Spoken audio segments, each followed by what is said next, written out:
day came. I couldn't sleep the night before, of course, and it just kept going over the parts, over the parts, over the parts.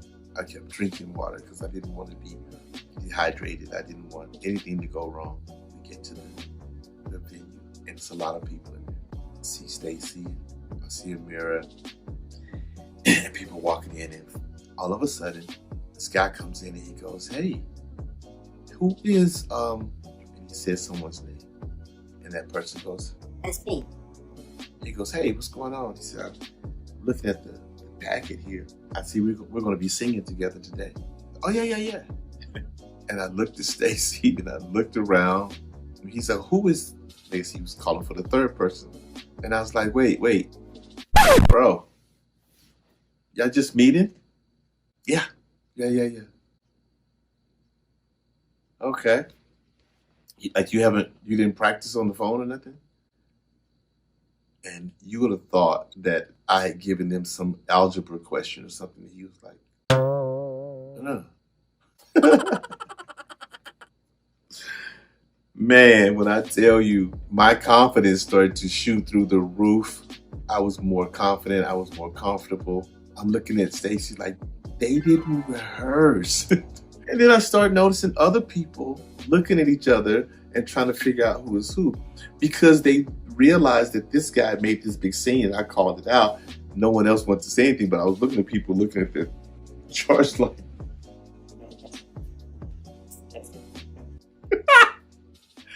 oh my God. So I looked at Stacey, I was like, we're about to murder this stuff. I felt so good going in. I prayed and worked out and studied. So I was more than prepared. Our time came, they opened the door, we walked in. It was 3 microphone stands. Janet was sitting down. Patrice was sitting beside her. They had a little table in front of them. There was a mixing board to the side and a sound man. My friend, his name was Malcolm. He was there. And that was it. Walked in the room, Malcolm, soundboard, Patrice, Janet, 3 microphones, and us. I walked in and I looked at Janet and I smiled. She looked at me and smiled. And Patrice said, "This is Romeo, Amira, and Stacy." And so she goes, "Oh, so you're Romeo, huh?" I'm like, uh-oh. I genuinely didn't know how to take that, because at that point I had already experienced some haterisms and some bull crap. I said, "Yeah, is that good or bad?" She said, "I mean, good, I guess." So I'm like, oh snap, not gonna let this shake me. Well, I had been writing with a young lady named Melanie Andrews for the past year or two. Super talented woman. Melanie was one of Janet's best friends coming up, and Melanie co-wrote "Let's Wait a While," which was interesting because that was one of the songs we had to audition. But Melanie had a nickname for Janet, and I can't remember exactly what it was. I really can't. Something Bear or something like that. Pooh Bear, I don't know. But she said, when you go in, just say this name. She's gonna know exactly who it's from. So I'm like, okay. I said, "Hey," I said, "somebody said to tell you hello," and I said the nickname. And Janet was like, "Whoa, Melanie Andrew, you know Melanie? You know Melanie?" And I was like, "Dang." So yeah, I do. We write together. And she says, "Oh my God, well, here's the trip." Melanie and her had been friends for a long time, doing the typical girl thing. They hadn't spoken in many years. I don't know why. I asked Melanie why. She was like, "I don't know." I said, "Well, you should reach out to her." "I'm not going to reach out to her." Right. When I tell Janet about the nickname or whatever, Janet goes, "Oh my God, Melanie, I miss her." She goes, "Oh my God, that was my best friend coming up." I said, "Yeah." I said, "I got her number. I'll give you a number if you want to call her." She's like, Women crack me up, man. So they both had this whole, okay, But Melanie knew me. Janet didn't know me, so she was just like, okay. But they both almost came to tears when they would hear the other one's name. But they both were like, "She can call me. She can call me." Hilarious. Anyway, I go up there to the mic and we get ready to sing. Patrice tells us a song to sing. We sing it. The first one goes by well. The second song she tells us to sing, she says, "Sing the first chorus and the bridge," something like that. She gave us instructions to sing first chorus, bridge, chorus out, something like that.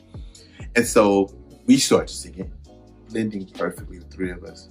I'll never forget this. This is one of the scariest moments in my life. The first chorus of this song was like a half chorus. The second chorus was like a double chorus with, with another lyric or whatever. So when we got to the end of that first chorus, I went to the part in the bridge. Both girls kept singing the double chorus. I was like, oh snap, I messed up. Patrice looked up, Janet looked up, and I'm like, dang it. And I thought, I was like, wait a minute. No. So in my head. I said, wait, you said the first chorus in bridge. You said the first chorus doesn't go to the double. The first is a single. You said first chorus in the bridge. And Patrice and Janet both looked at each other and they were like, you're right. Thank you, Lord.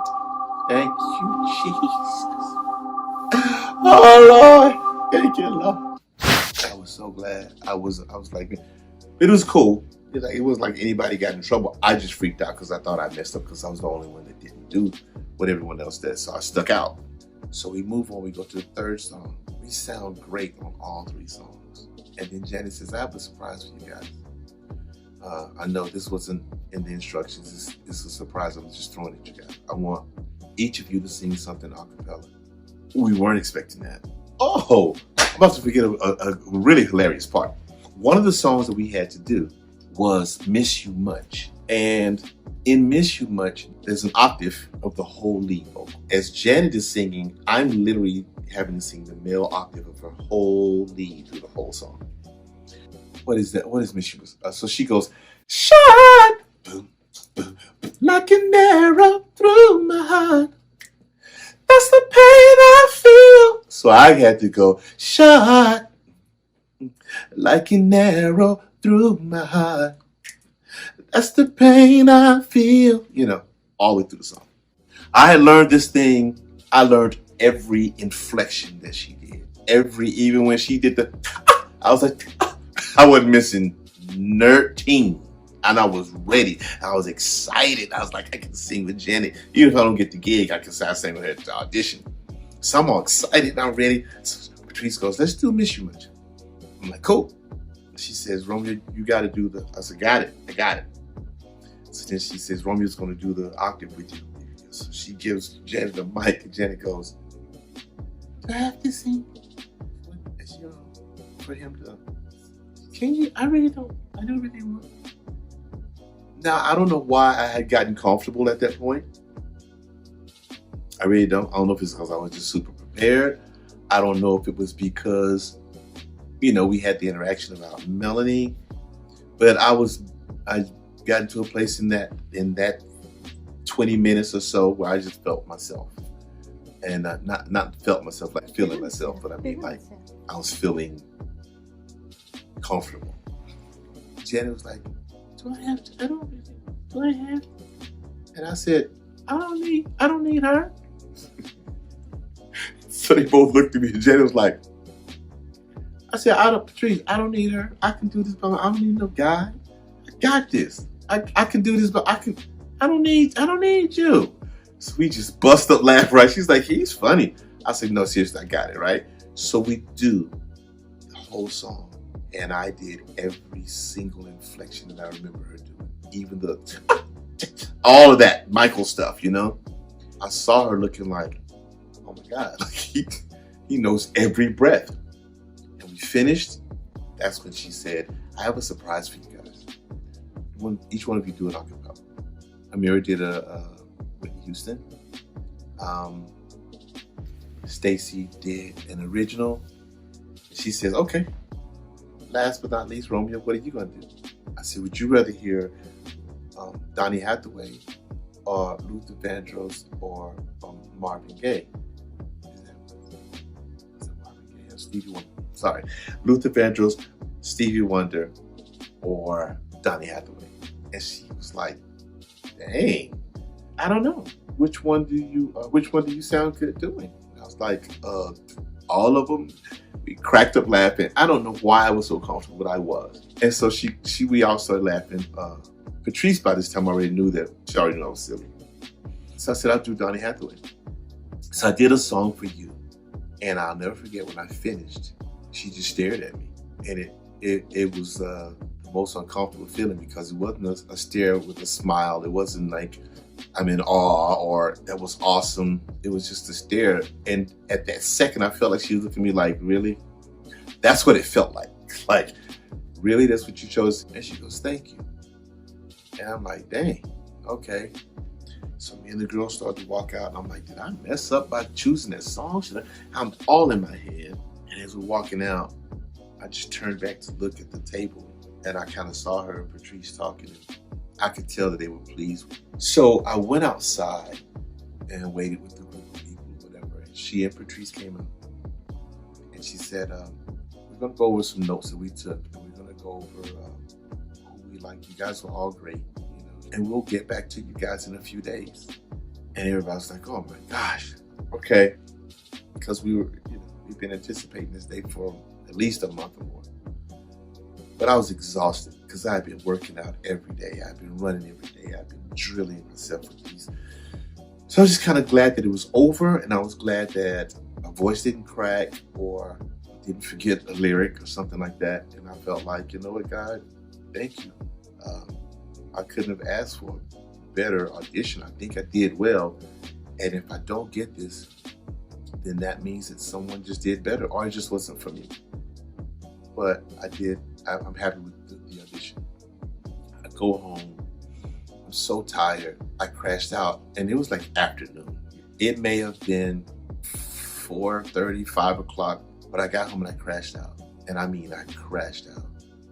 And I remember the phone rang, and I woke up from a deep sleep, and I was like, hello? Hi, Fabian. I said, hi. Hey, Patrice. I said, hey, Patrice, how you doing? She said, I'm good. How you doing? I said, I'm exhausted. You know. Now I'm thinking that she just called to talk to me because we were already told they weren't going to have their choices made for a few days. So I'm thinking that Patrice is just checking on me. And she goes, How you feel about your audition? I said, I feel good. I feel good. I said, I felt like I did what I came to do. I didn't forget any lyrics. My voice didn't crack. I was in good voice. I think I did good, you know. I just, hopefully no one else just came and did much better. She said, Good. Okay, we'll get you some rest. I'll talk to you tomorrow. I just wanted to call you and see how you felt about your audition, you know. Because, yeah, so you got the gig. Okay, talk to you later. Bye. I'm so tired. I'm like, bye. I grabbed the phone.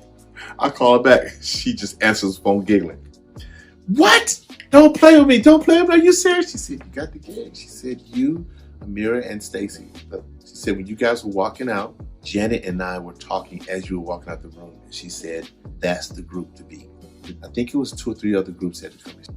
If anyone wants to get this gig, they got to be this group. She said that whole unit was tight.